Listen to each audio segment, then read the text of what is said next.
did you have in your mind, hey, this is something I can do, or were you doing it for the love of the game? They're stronger, they're bigger, they bowl faster. I think that really helped. You're speaking about a big inspiration for you with Shane Warne. Spin it as much as you can and as big as you can, but make sure you do it with a smile on your face. Have you forgiven your skipper, Meg Lanning, for dropping a hat-trick for you? It just kind of was like, oh, shit. Well, you can, but it's bit village. Yes, correct. Yes, love that. Bit village. Yeah, and we'll always remember to this day, it's a running joke that we slide our bat. Righto, welcome to BackChat. We have been graced in a very, very busy schedule. Alana King joins us, Australian cricketer, Perth Scorcher, WA cricketer. She's done it all. She turns the ball an absolute mile, and she joins us here on BackChat. Thanks, Alana. Thanks, Will. Thanks for having me. No worries. Great to see you. Now, I don't know how much you've been across what we've been doing at BackChat. We've done probably around 200 guest episodes. We start every guest episode the same way. So, powered by Paywise this year, BackChat, we ask the same question to every guest. I want to know your greatest sporting achievement, not on the cricket field, right? Oh. So, I know you can turn it from one side to the other. I know you've won the Ashes. I know you've won World Cups. I know you're a Commonwealth Games gold medalist. I know all that. We know all that. We'll get into that in a little bit. I want to know your greatest sporting achievement, not on the cricket pitch. Okay, this will be winding back the clock to when I was a ball kid at the Aussie Open, being a ball kid in the women's final in 2011. No way. Yeah. I had a mate who did that, and he said it's ruthless in terms of making the final. You don't just get rolled out. It's like best of the best, right? Yeah, there's you go through markings and you get assessed every time you go on court, which is pretty bizarre when you first time hear about ball kids. You just think, oh, they're just there to collect the balls and give the players the towels. But there's some pretty serious training and assessments going behind. So then they get the best ball kids for the finals. So where were you positioned? Were you on the net? Were you at the back of the court? No, I was baseline. So yeah, I got screamed at by Lee Na. It was a final between Kim Classes and Lee Na. And what did she yell at you? Well, she didn't want the towel, and then all of a sudden she decided to yell at me because she wanted the towel, and then I just ran to her, and then she didn't want the towel. So it was a great experience, but got to hold the cup with Kim Classes at the end. Really? Yeah, all the ball kids did, and I was right under the cup, holding my hand up right under the Grand Slam Cup of the Aussie Open. That's brilliant. So to give our listeners and our viewers a bit of insight, I think it's come out this morning. You've just signed on for a future 3 years with the Perth Scorchers, which is exciting news. Very exciting. I'm very happy to be in the orange. A lot of fun, and hopefully I'm not going anywhere anytime soon. That's good. So we're over here in Western Australia in Perth, but you didn't start here. Tell us about growing up, your upbringing. You're from Victoria. Parents not from Victoria as well. Tell me a little bit about that. Yeah, fellow Victorian. Yes, welcome. Yeah, taking over the West. I like it. But no, just started, in the backyard with my brother. I think most child stories are built in the backyard, and my brother was a big inspiration to me. I just wanted to follow where he wanted. He probably thought I was just a big pest. It was the first a tennis court, to be honest, and I wanted to play tennis, so went on to the tennis court, to the local club, and then soon after it was the cricket field. And we played a lot of backyard. I had to bowl a lot to him, which was unfortunate, but I guess I am the bowler I am today because I bowled a lot as a kid. So we slowly moved into the front yard because we broke too many pot plants and windows. He liked to blame it on me, but he was the one batting, so I'm not sure who takes the blame. I was going to say, who was bowling and who was batting? Yeah, I had to fetch a lot of balls to him, which is unfortunate. But I think it was just my love of the game grew from my brother and my dad. Obviously, mum and dad came from India, migrated to Melbourne in the 80s. So cricket runs in our blood, as every Indian has cricket in their blood. So, it kind of grew from there, and then just fell in love with the game. I got to go to the MCG pretty regularly during the summer, which was awesome. And, big inspiration for me was Shane Warne. Got to see him make batters look silly, and I thought it was awesome, and I loved watching Warne bowl.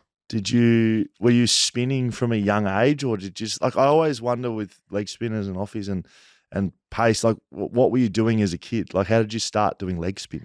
Oh, I think everyone starts as a medium pacer because it's probably the easiest thing to teach a kid to get the action. And then again, it was my brother showed me a few things about spin. I took off spin first, and I think I made the under 12s school team, the VPSSA, Really? as an off spinner. And then I thought, okay, I want to do something a bit different. And my brother showed me some leg spinning tips because he started bowling leg spin before he took the gloves. And then from there, I just loved it. I loved the challenge of it. It was bloody hard, and it still is bloody hard. But I just had so much fun trying to learn. And no other than Shane Warne was the best one to look at.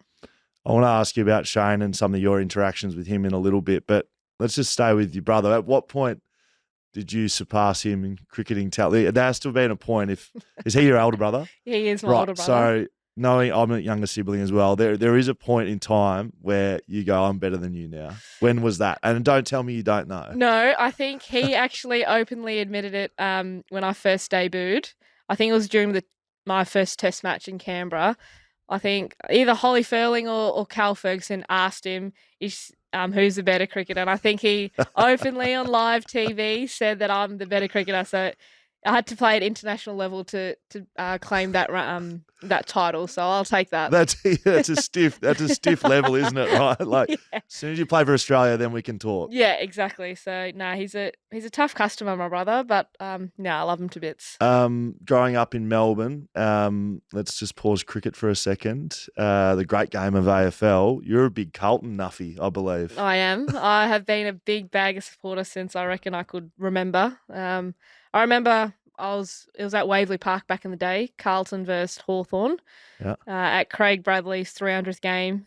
And I remember we won that game and standing up on the seats screaming the song out. And I don't remember this actual memory, but Mum and Dad keep reminding me that the ladies in front of us were just so thrilled and just gobsmacked that I knew the words as like a 5-year-old in the stands of the song. So I love my Baggers, and last year we had a bit of taste of some success, and hopefully this year we're not too far behind. Didn't you fly over there? Weren't you over there for finals? Yeah, I did, because I've never seen Carlton play in a final. So when I saw the fixture, I just ran it by the coach to make sure I could fly across, and flew over. Got to watch the Baggers win against a packed MCG. Yeah. Got to watch it with my cousin, who's also a diehard fan as well. Was it the Melbourne game?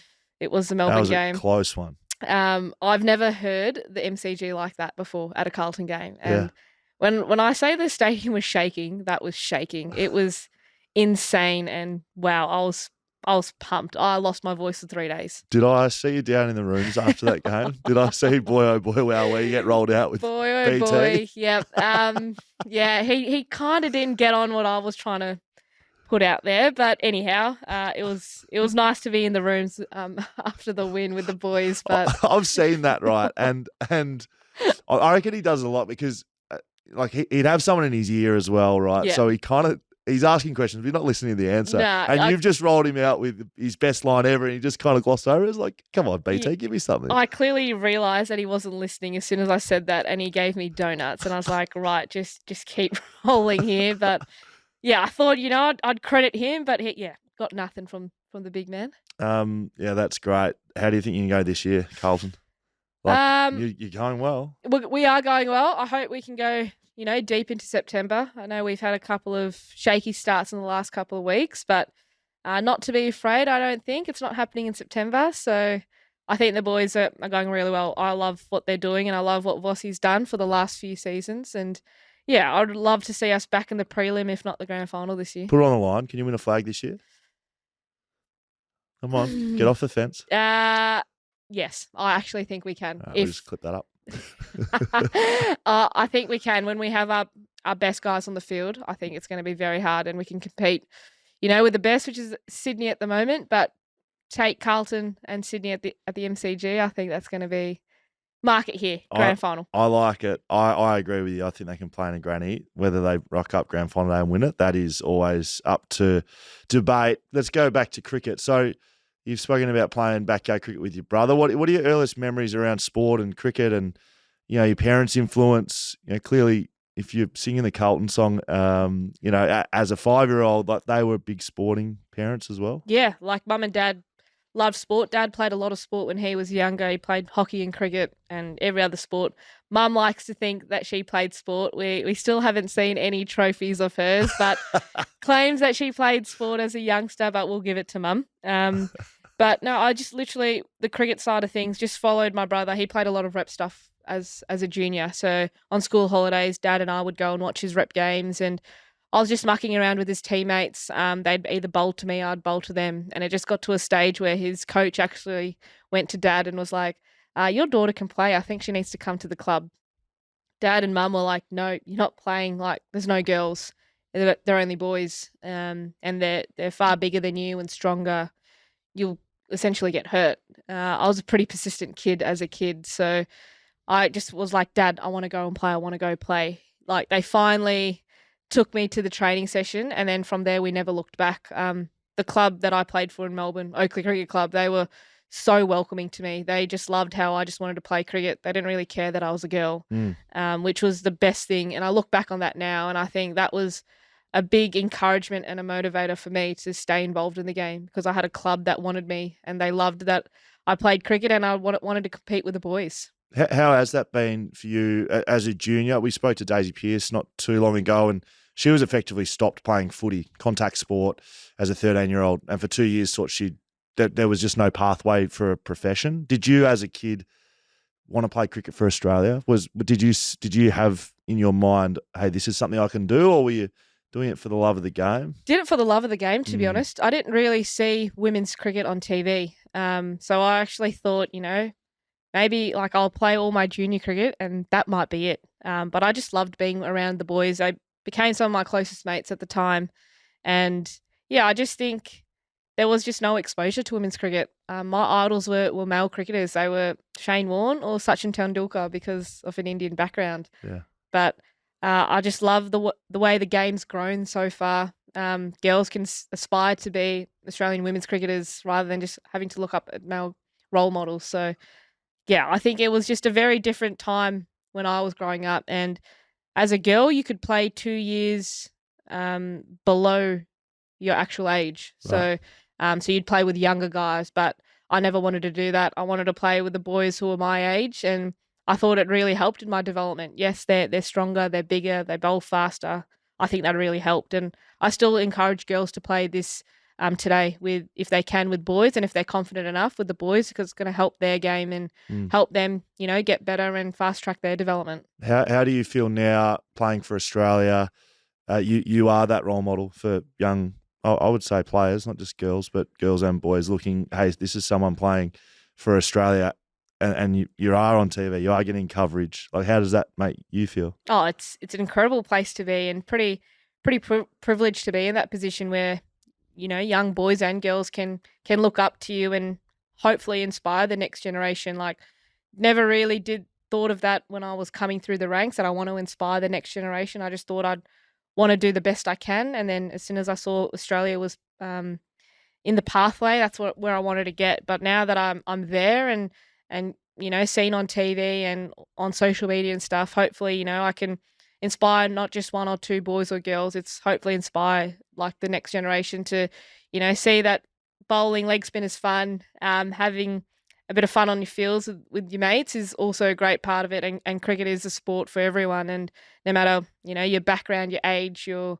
gender, hopefully you can pick up a bat and ball and get involved. You don't always get to meet your heroes, but you're speaking about a big inspiration for you with Shane Warne. You're fortunate enough to meet him, and didn't he give you some tips? Like, what did you talk about? Like, what sort of connection have you had with him? Oh, it was just this one interaction. I'm pretty sure it was a school holiday clinic at the MCG in the indoor nets, and a bunch of kids got invited to be part of this clinic, and he was there, and I didn't have one-on-one time with him, which is unfortunate, but I just remember him telling me to spin it as much as you can and as big as you can, but make sure you do it with a smile on your face. And I think those words were they weren't really relevant back in the day in my career then, but now it just echoes, and I try to do it with a big smile on my face, and I try to rip the ball as hard as I can. So although I would have loved to have another session with Warne when I was a bit older and understood what leg spin was all about, those words still echo in my career today.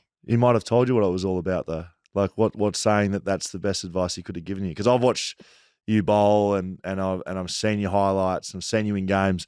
You've always got a massive smile on your face. Yeah, well, I just love one. I think I'm pretty privileged to be in the position I am, whether it's in the WA shirt, the Scorchers shirt, or the Aussie shirt. I think I get to do it as my work, and I absolutely love doing it. I think it's the best job in the world. So there are worse places you could be, but being on a cricket field, having fun with 10 of my other best mates, and bowling some leg spin, I don't think there's a better place to be. So I enjoy every minute of it. Talk to me about the art of leg spin, because I sort of liken it to other sports, like there's specialties across all sports, right? And leg spin is a proper specialty. Usually only one spinner in a side. How deep does the craft run for you? Like, talk to me about the actual art of it. Yeah, it's a pretty niche part of the game, I would say. Not many people take it up because there's lots of variables, I guess, that can help your game or go wrong in your game. And I'm ever trying to tweak my game to get better and to make sure I get the best out of my body to help create as much revolutions as I can on the ball. And I've had some great mentors in the past.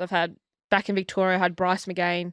When I moved over to play for Paran Cricket Club, he took me under his wing and showed me a fair bit of leg spin and how he bowled. I still talk to Jim Higgs, who's a big mentor of mine in Victoria as well. And whenever I get to Melbourne, I'll try tap into him whenever I can. He's a big fan as well of what I can do. And then over now in the West, Bo Casson, he's been extraordinary since I've moved over.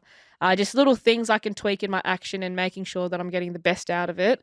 You can never stop learning about the game. And I think that's with any sport. You can never stop learning. So I love to pick people's brains about it. I am a big cricket nuffy when it comes to that stuff. And I love to see vision of myself, to see if I can tweak things better to get, as I said, more revolutions of the ball, which hopefully goes to more spin on the ball, and more drift is where the perfect leg spin comes from. Using my very limited knowledge about the art, so you've got the big leggy, right, the big leg break, but I'm assuming there's a wrong end and a flipper and a straight one. Like, how many have you got in your repertoire, and are you working on anything for maybe some of the shorter forms? Yeah, I think the one that I've really adapted to, and obviously being over in the West with the bouncy wickets over here, is the top spinner. I think I've become really comfortable bowling that. The whacker's been a great place for me to bowl. Not many spinners do like bowling at the whacker, but I've kind of made it my own and love the extra bounce that I get, and the top spinner really helps in that. So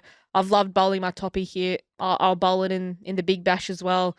We're trying a few things and few wrist angles and shoulder angles to get a wrong and happening. I've had troubles in the past. Just my shoulder doesn't get into the position it needs to get. So just exploring different ways. And I think Cass has been awesome in that. He's a great innovator, and he's always thinking of different ways to bowl the same sort of delivery. So we're just trying different things. But I'm pretty happy where my game's at. I don't think you need to reinvent the wheel with leg spin. I think you have a couple of good balls, but you don't want to lose sight of your actual stock ball. And I spend a lot of time bowling my stock ball because at the end of the day, I want to be the best at it. So I'll spend probably 85% of the time bowling my stock ball and nailing my length and my line. And then the other 15% is to have a bit of fun and explore different avenues.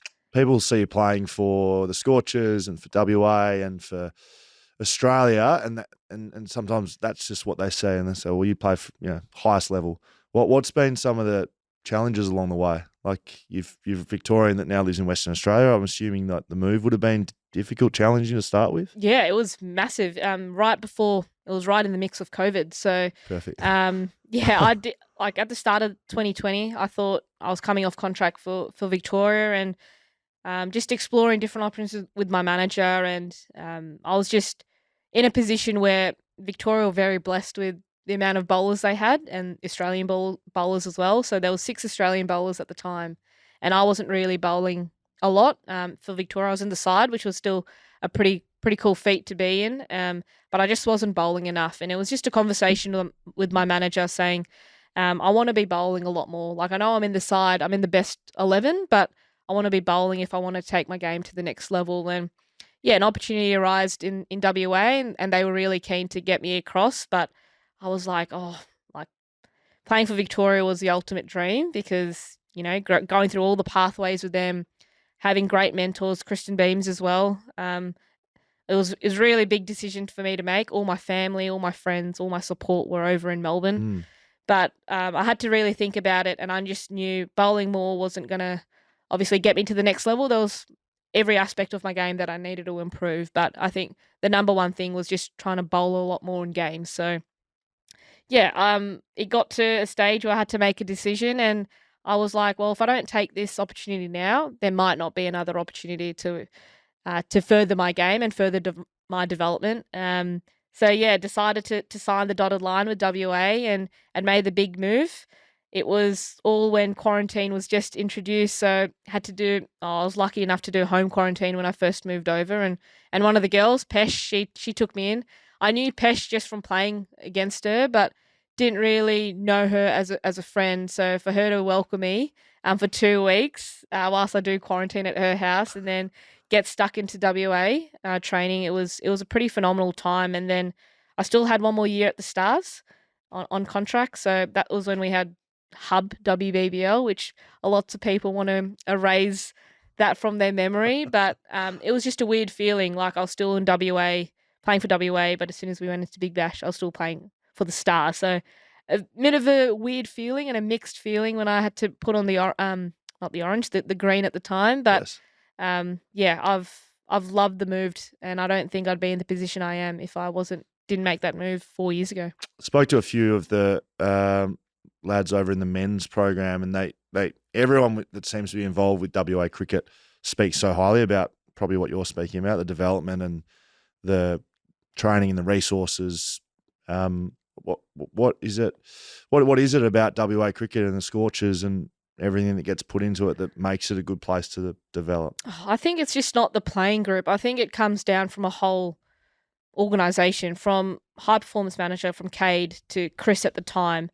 When they got on the phone to me and said they're so excited to have me part of the organisation, I felt a sense of love from there and a sense of support. But then when you actually move over here, all the high performance staff, the players, the comms team as well, like it to me, it felt like everyone is connected and everyone was a family at this organisation, and that's what I'm big on. It's one of my biggest values is I'm very family orientated. So when they opened their arms and took me under their wing, I felt right. This is going to be a great place to be. They're very much all on the same page, and they just want you as one to get better as a cricketer, but also as a person. And I thought, yeah, the moment I walked through the WACA gates, I felt that sense of belonging and a sense of, we're here to get you to the next step if that's what you want. But we're going to be on this journey together.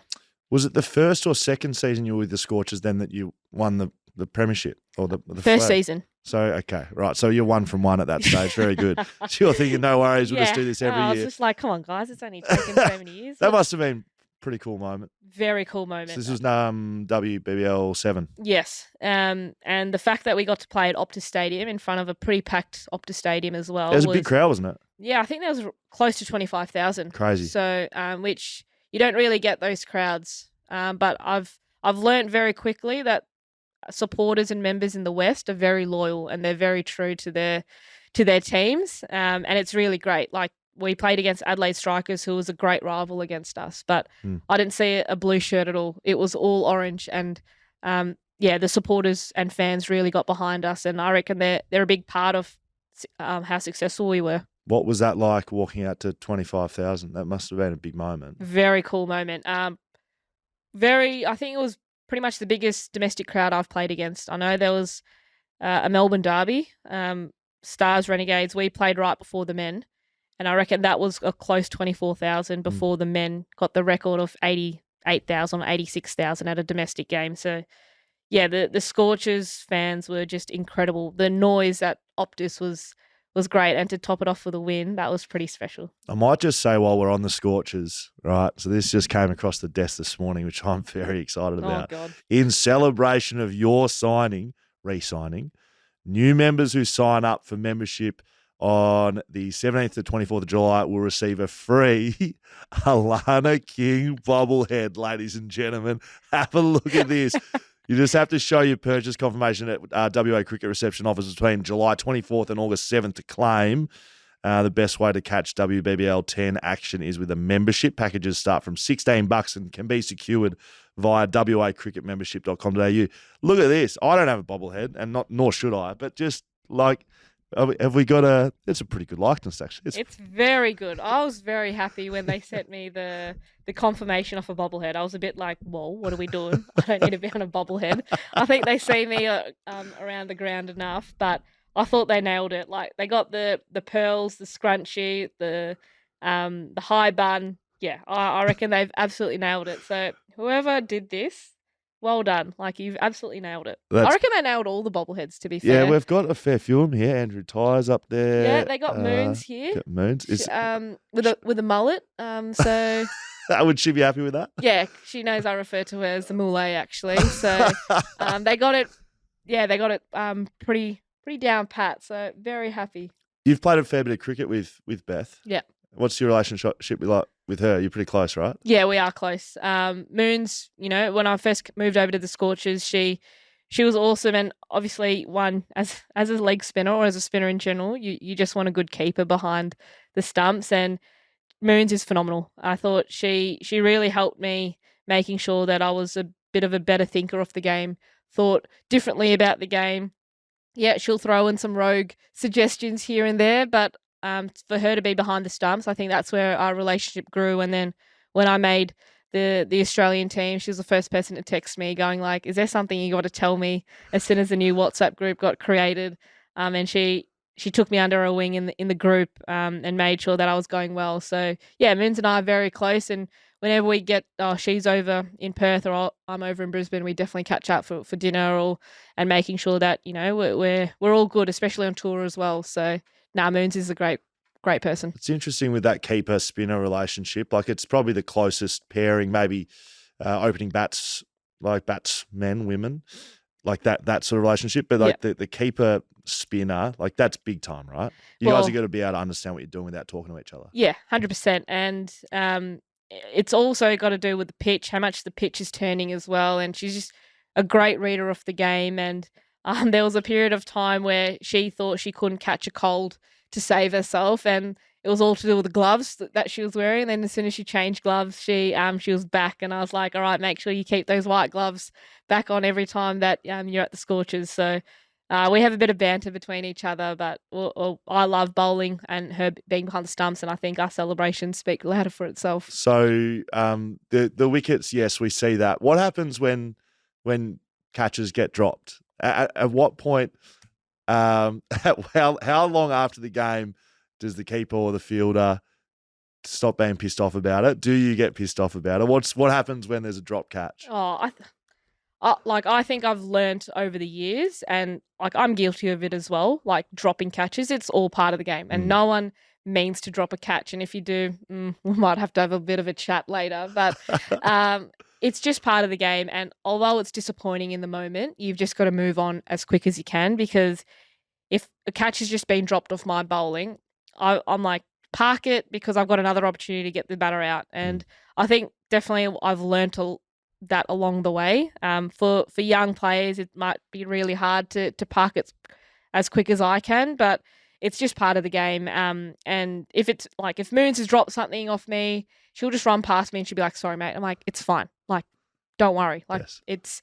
It is what it is. Like, ideally we want to be 100% catching, or if I'm even in the field, I want to take everything, but realistically it's not going to happen. We can strive for it, but it's just part of it. And yeah, I don't get too phased because I know I'll be on the end of dropping catches as well. So yeah. It's like you putting a big pie up there and just getting smacked for 6. Yeah. You're not trying to. Yeah, correct. And I know that doesn't happen very often. Hey, full tosses get wickets. So spinners know that. Full Shit tosses, get wickets. Shit gets wickets. And I'm sometimes all for it. And you'll see, I've been guilty of taking a few wickets with a few pies. But so with all that in mind, as I was doing a bit of research for this, have you forgiven your skipper Meg Lanning for dropping a hat-trick ball yet?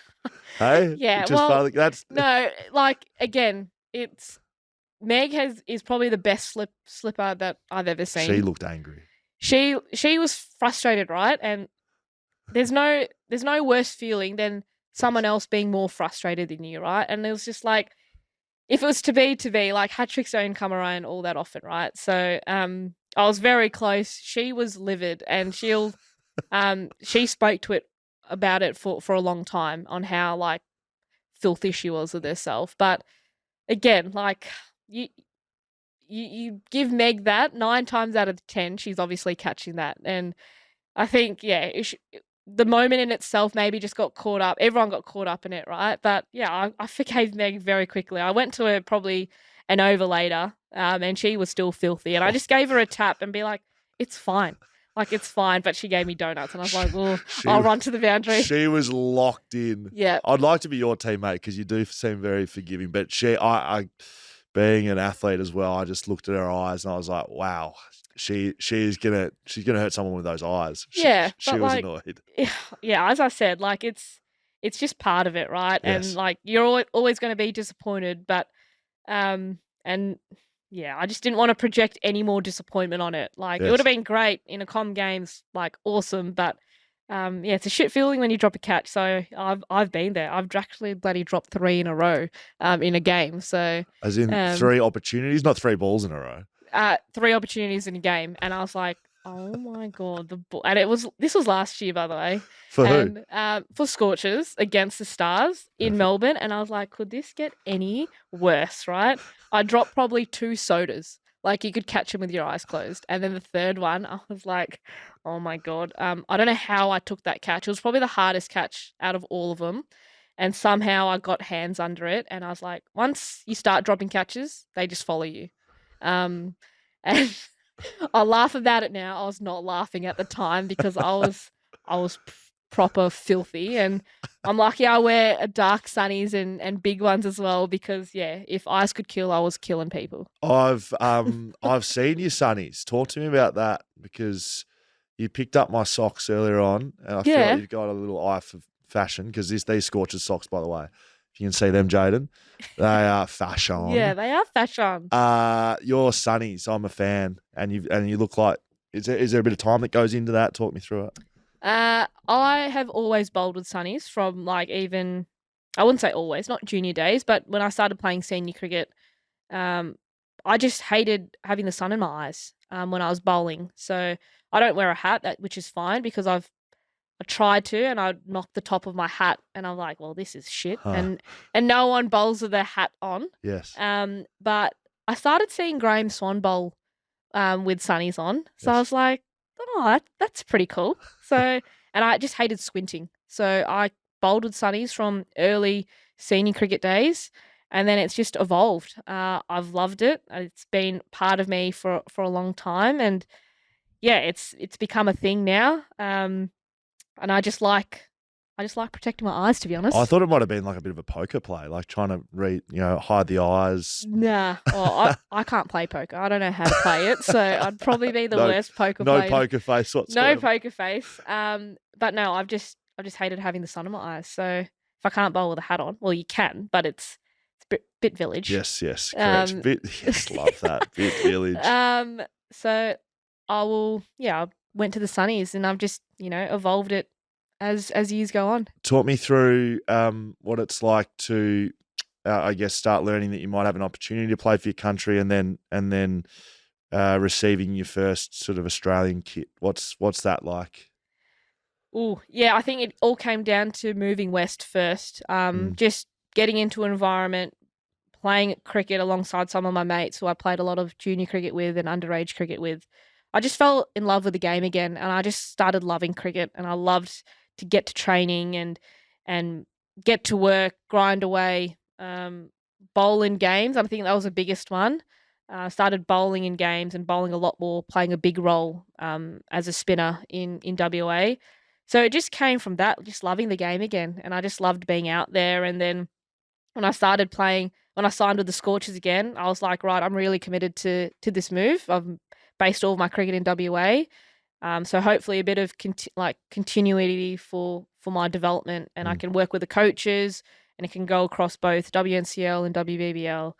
And then, I was just having fun, to be honest. I was just absolutely having a ball. And I think after that title winning series for us, it was just incredible. And then like I had a pretty good season, but I didn't really look at that stuff. I just thought like this was pretty cool to be part of the first Scorchers title. Yeah. I was just stoked about that. And then, 2 months later, I get the best phone call of my life and saying that I'm part of the Ashes squad from the head selector. Yeah, who called you?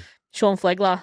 Did you have his number? Yeah, I did have his number, thankfully, because we've been in contact previously for Aussie stuff and NPS squads and stuff like that. So I did have his number, and because there was a little bit of talk in the lead up to the Ashes squad with Georgia Wareham ruled out because she's done her ACL during the WBBL, and there was lots of talk, which I wasn't really didn't know how to handle it, to be honest, because I just wanted to play cricket and I was having fun doing it. But there was lots of talk on who's going to take the leg spinning part. It was me or Wello at the time.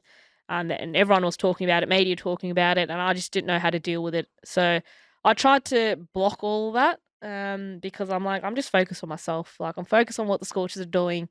We're trying to win a title. We did it. So happy. And then, 2 months later, I think maybe just over a month later, Flegs' number just flashes on my phone, and I was like, it just kind of was like, oh, shit.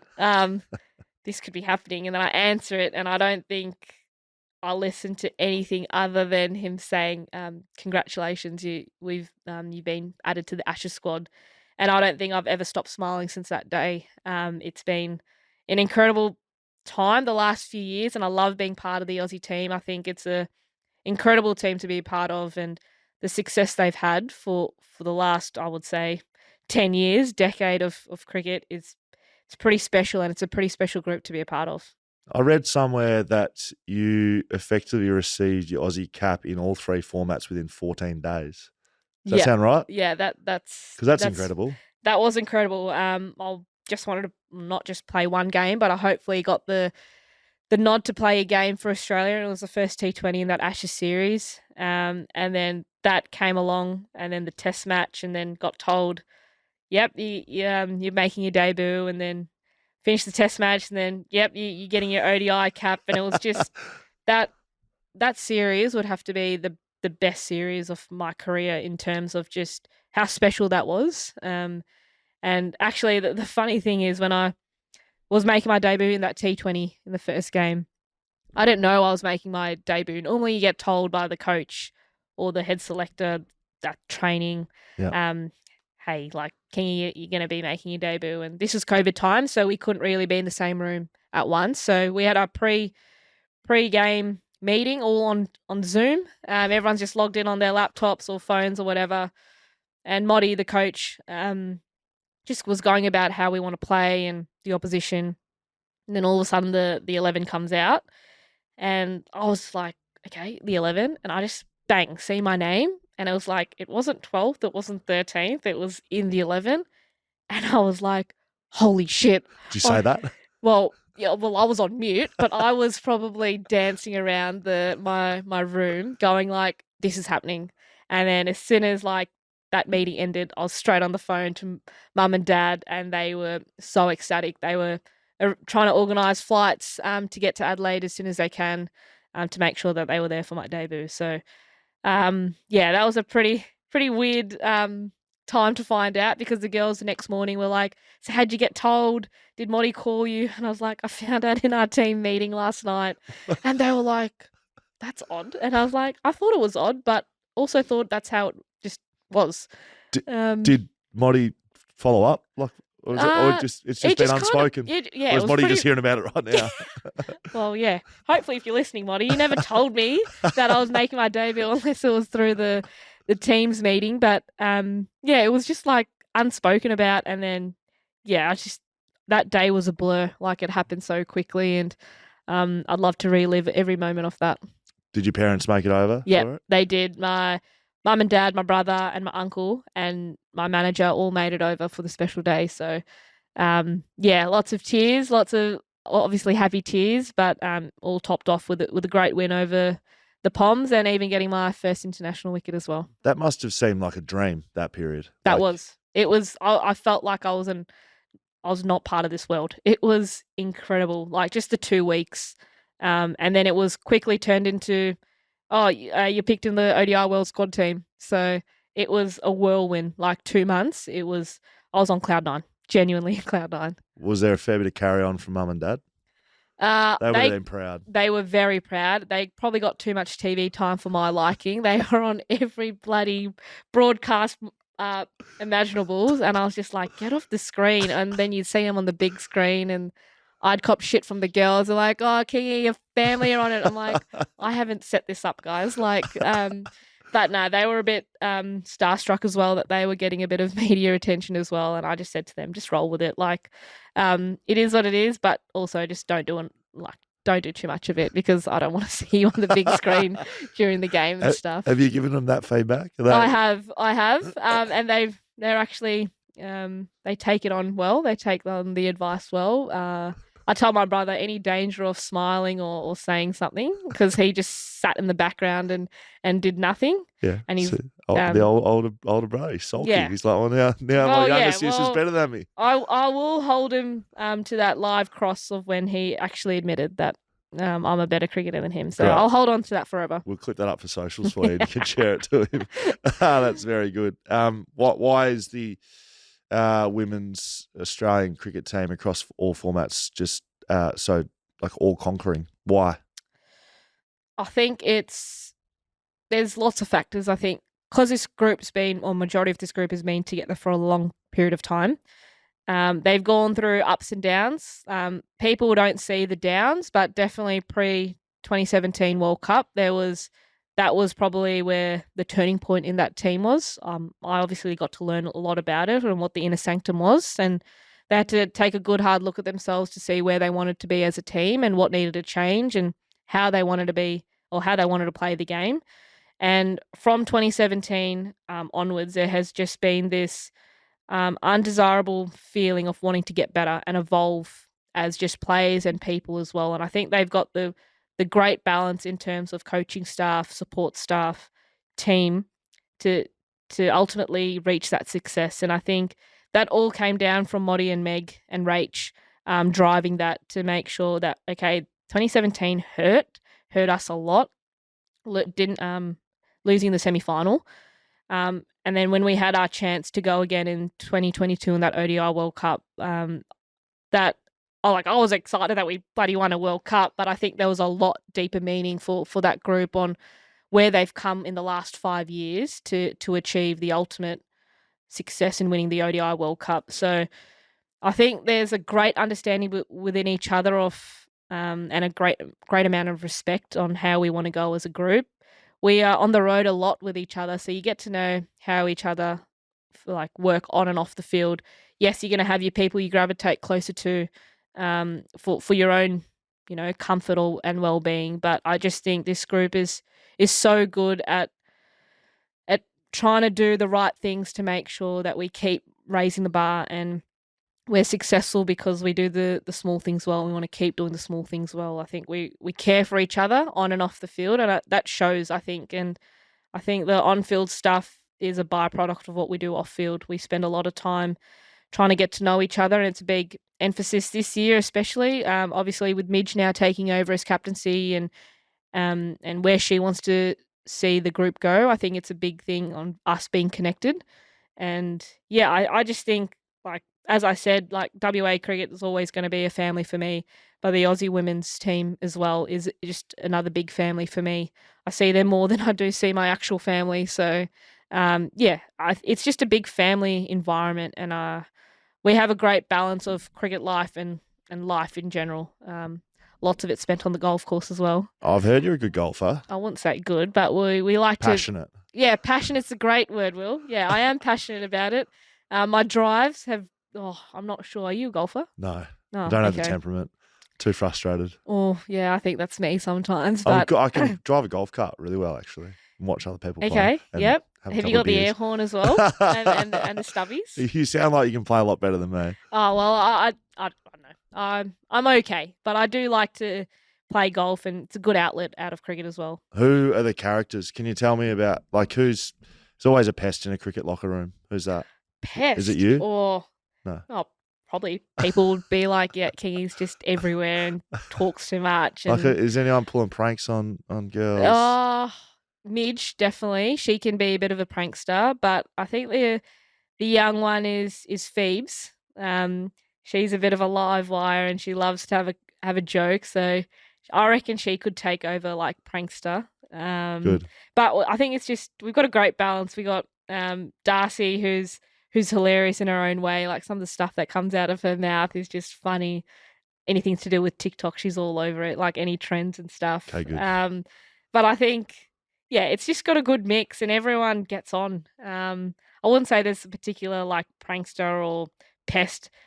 I think Midge could be the pest because she probably not thinks, but she probably can be when she's a captain and can do what she wants. So That's good.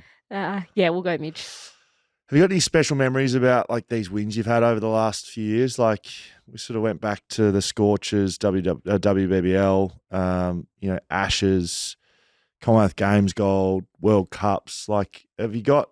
I know they're all special, but have you got special memories of any of those wins, or hard fought, or even bad stuff as well? Like even challenges throughout too. I reckon It's a big question. Sorry. Yeah, I know that. I'll give you 3 games that come to mind first.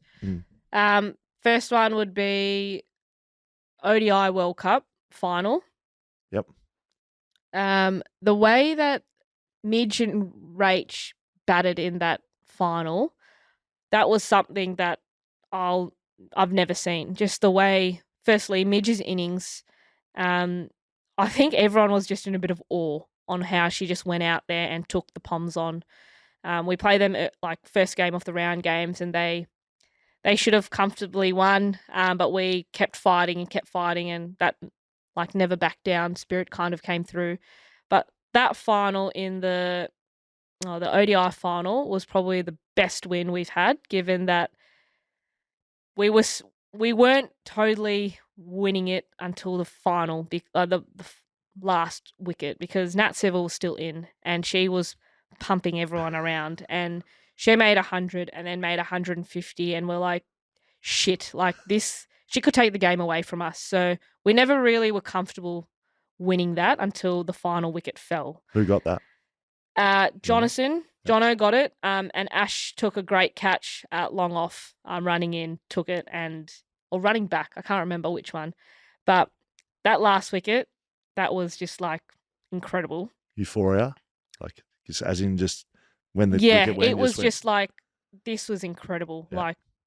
Like, no one felt comfortable that we had it in the bag. Yeah. Because Nat was still in. Yeah. Second one was Com Games gold medal match against India. India were cruising, and like we had our backs against the wall. And then again, out of nowhere, we just kept digging, and we just had to get a wicket, and it was Harmanpreet and Jemima Rodrigues. And I remember Ash bowled this ball, and Harman went to like lap it, and she lapped it onto a helmet, and Midge just had the presence of mind to track the ball and dive for this catch. That, I reckon, changed the game because they were cruising. This partnership was building strong. And to win that game was incredible. Yes. And then the last one, best match I reckon we kept fighting, was semi-final South Africa against India. That, like, we should not have won that game. We were... I can't remember if we were batting or bowling. I mean, yeah, batting or bowling first. No, we were... Shit, this is going to test my memory. I'm pretty sure we were bowling second. Anyhow, yes, we were bowling second. India were cruising again. They were not many down for... The run rate was going all their way. Yes. And then all of a sudden, again, I think Jono bowled it. No. Or T-Mac bowled it. Anyhow, Ash did this incredible stop on the boundary, got up to her feet, threw the ball in. And Harman plonks her bat, but Midge takes the bails. And no one's really confident, apart from Midge had a bit of interest. They went upstairs. Harman was short of her ground. She didn't even bother sliding it. And we'll always remember to this day, it's a running joke, that we slide our bat. Like, if she slid her bat in, I think because she was seeing the ball like a beach ball. Mm. We got her out. Game changed on its head. We get into the final, win the T20 World Cup. But I think those 3 games were incredible, like to be part of, either watching from the sideline or on the field in itself. It was, euphoria is probably the greatest word to use all that. Actually, I'll throw in another game. Yeah, good. The test match, the drawn test match in at Canberra. That was my first test match. Again, England were cruising, and we were just like, Meg declared when they needed 240 odd to win in 45 overs or something, or maybe close to 50 overs. So it was a bold declaration from Meg, what everyone talks about. But she backed us in to get the job done. England were cruising, and then all of a sudden, wickets started falling, and we were crawling ourselves back into the game. Out of nowhere, we get Nat Siver out. Belsy bowls this ball. Nat tries to pull it. Meg's at square leg. You never see Meg at square leg. She's in slips, right? Yeah, she's in the slips or at cover. She's at square leg, takes this beauty of a catch. And then that's when panic set in for England and we started rolling through. I bowled the last over, which will be a memorable one for me. I'd love to take that last ball out of it, but we needed 1 wicket. They needed just to hang in there to draw. So bowled a few great deliveries and the last ball, like again, full toss. Normally you could get a wicket, but just deadpanned it. Kate Cross deadpanned it and match was drawn. But we should not have drawn that test match. We should have lost it because England were cruising. But the fact that we drew it was incredible. What's it like getting thrown the ball your first test match, bowl the last over? That's a fair bit of trust in you. Yeah, there was like immense trust in Meg, but she was pretty calm and she was like, just have fun. Just bowl. Have the best time. Have the best time. It's all right. It's only the game on the line. Yes, just bowl. I was shooting bricks, and if anyone had a heart rate monitor on me, I reckon it was close to max heart rate because I was like, shit, like we could win this. Like I can win this game for us here. I just got to bowl 6 balls, hopefully less. Yes. But the girls are great. They just, I think they slowed me down. I think they figured that I was like going to be a bit nervous bowling the last ball, the last over. So they slowed me down and made sure that I was in the right mindset to bowl the last over. But yeah, sorry. So 4 games have been incredible. I think even the last one would take this. It's just interesting that all of your moments, like they involve everyone else. Like the last one you bowling, but I think it's more the match that you remember. Like they're all team moments, not I took this wicket or I took this catch. Your best moments and favourite moments are wins or come from behind, wins or draws. Like, do you recognise that, or am I just telling you that for the first time? Yeah, I guess for me, playing a team sport, like that's what I get the most thrill out of, and seeing team success is the biggest motivator for me. Whether I'm on the field and I can play my part with the bat or ball, or if I'm running the drinks, just trying to be the best teammate. And I take my success out of it because I don't just do it because I want to take wickets and make runs. I do it because I want our team to be the greatest there ever is and win tournaments and win those big moments. So yeah, I think I'm just one of 11 people on the field and then one of 15 in a squad. So it's not about me. And I very much make sure that, like, I hate talking about myself and, like, if I've done well in a game, like, it's very hard for me to accept that and that it's okay that I can, acknowledge that I've done well. But I don't think I do it without my teammates behind me and backing me in those situations. So, it's hard to talk about, like, significant moments in a game that, as you've said, that I thought they were big moments. It's cool. It's very cool. I like it a lot.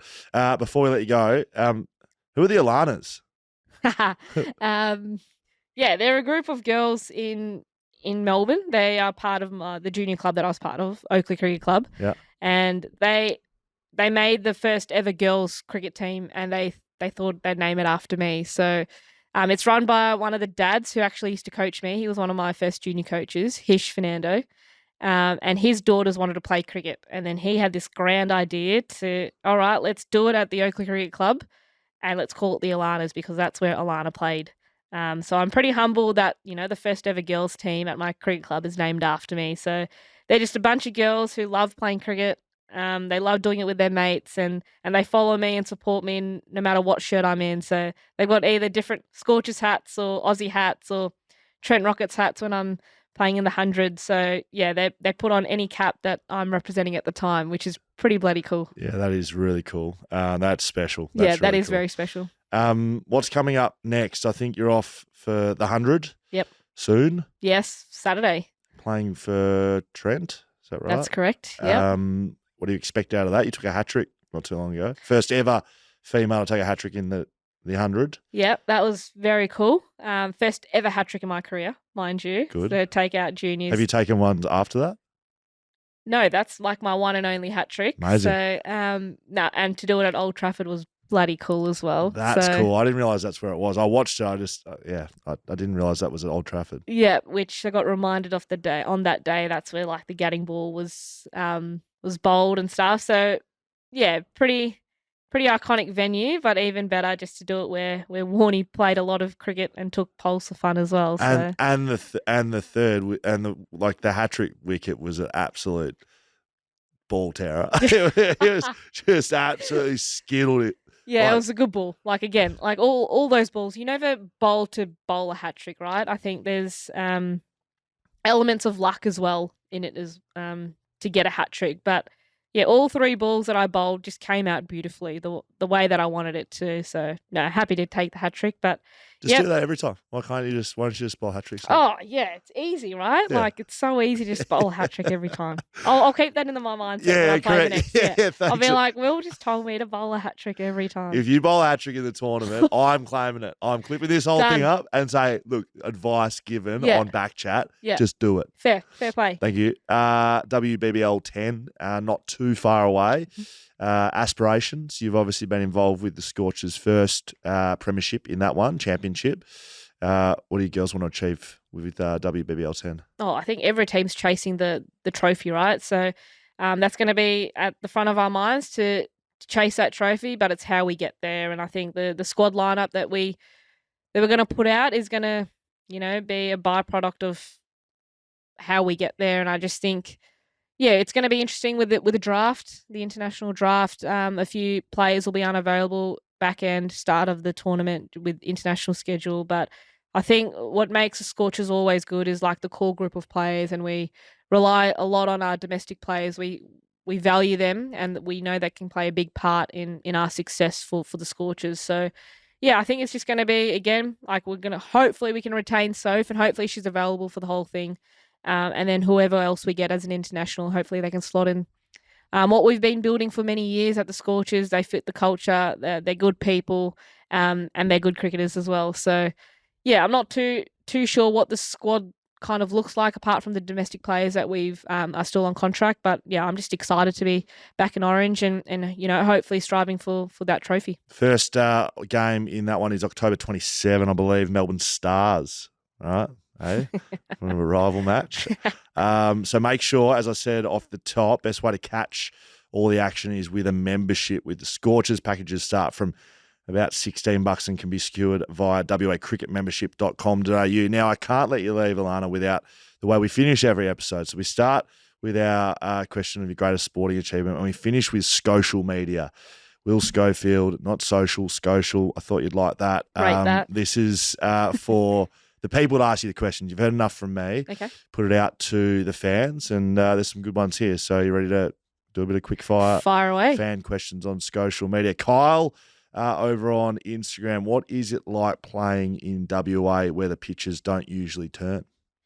Great question. I think I've loved the bounce, as I alluded to before.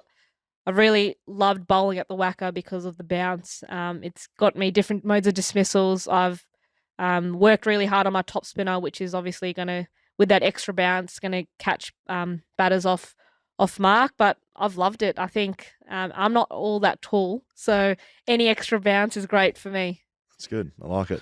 Tom Leishk, what made you become a leggy? Again, my brother, big inspiration for me at the start, but then I couldn't look past Shane Warne. He made batters look fun, and I got to see him Boxing Day every year as a kid to make any opposition look silly, really. Did you go? You used to go to Boxing Day tests? Yeah, I was like in the family calendar all the time. How so good. yeah, hopefully I get back this year to watch the Aussies take You on weren't down India. in Bay 13, were you? I've been to Bay 13 a couple of times against the parents' will, but quickly found myself back to where the family are because, got a couple of phone calls being like, get back here. It's pretty brutal over there. It is brutal, and I probably don't suggest anyone below the age of 18 wander into Bay 13 because it's a bit explicit content that gets thrown out in Bay 13. Very good. Rudy_10, what impact have you seen in the community as a WBBL becomes more popular here in Australia? I think it's awesome to see, especially in WA. As I said, the fans and the members are so loyal here. No matter what time of year, you might bump into a kid who's got a Scorchers shirt on or a Scorchers hat. So I think the more they see not just the male but female cricketers on screens, on social media, I think it's going to help inspire them to pick up a bat and ball.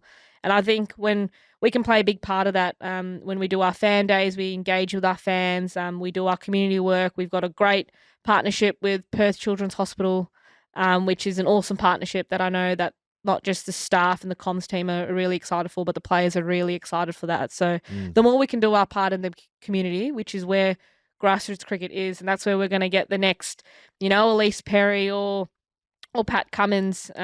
So, I think we love growing the game because that's where we started as well. We didn't all of a sudden just rock up and played for the Scorchers. So the more stuff we can do with grassroots is going to benefit the game for years to come. Yeah, I like it. Great answer. And this one, okay, there's another one that's been added, but this is the second last one. Diane DeCray, advice for young female leg spinners, please, and thanks for being such a great role model. I know it's going to be hard, and there's going to be some more bad days than good days initially, but if you keep working at it and stick with it, the reward is so sweet. When you see a ball spin past the outside edge of a batter, a right-handed batter, it either hits the top of off or your keeper takes the bails because they've run down the wicket. There's no better feeling. And if you can contribute to your team's success like that, I think it gives you the greatest amount of joy. So keep working hard, keep trying to spin it as hard as you can. And I say, and as Warne said to me, just do it with a big smile on your face. Nice. I like it. Now, this is a late come. I didn't see this one on the pre-run sheet, but it's been added, and you can answer it if you like. Swayze asks, who is your favourite batter to bowl to? Who's your bunny? Oh, Yeah, that's who's my bunny? I don't know. I don't actually. That's good. That is a good one. I don't go through stats as though as I'm a cricket nuffy. I don't look at who I get out all the time. So let's not call him the bunny, but okay, you must have bowled to someone where you think, oh, this is pretty cool that I'm bowling to this player. I'm going to go an international player. I think the one who I get into the contest because I know how good they are and they challenge me a lot is Nat Siver. I think just the way she accesses all parts of the ground, the way she plays spin, she challenges me the most, and got to play with her at the Stars. I get to play with her at Trent Rockets as well. But on the international stage, she's probably the hardest bowler to bowl to, just on how good she is, and she's freaking good. Like, I'm sick. I was sick of Soph bombing me around, so that's why I also moved to the Scorchers. But yeah, on the international stage, Nat Siver has to be one of the toughest batters to bowl at, and I don't think I've got her wicket at international level yet. So when I do, it'll be sweet. Okay, put that on the dartboard. Alana, thanks so much for coming in. Good luck, Aussies. Good luck, Scorchers. Good luck, WA cricket.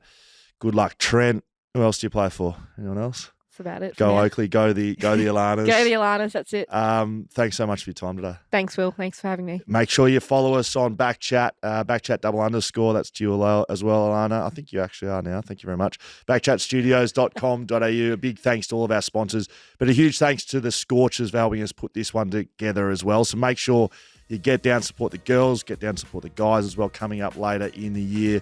A huge thanks to our sponsors, Paywise, powered by Paywise this year, ID Athletic, Whippersnapper Whisky, Mumba Digital, TABtouch, Sheldon Brewing Co., Leadable Precinct, and Camera Electronic. Enjoy your day, ladies and gentlemen.